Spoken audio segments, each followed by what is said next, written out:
living together හරිද වැරදිද? අපි අද කතා කරන්නේ living together සංකල්පය ගැන.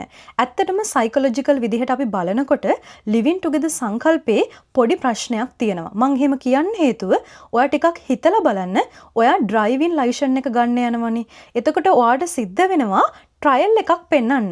අන්න ඒ වගේ තමයි මේ සංකල්පය. මොකද ඔයා ට්‍රයල් රිලේෂන්ෂිප් එක තමයි living together ඉන්නවා කියලා කියන්නේ.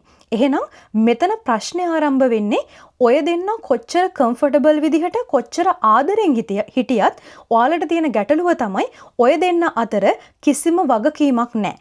රෙස්පොන්සිබිලිටි එකක් නැහැ. එහෙනම් ඕනම අවස්ථාවක ඕනම රණ්ඩුවකදී හරිම ඊසි විදිහට ඔයා දෙන්නට වෙන් වෙලා යන්න පුළුවන්.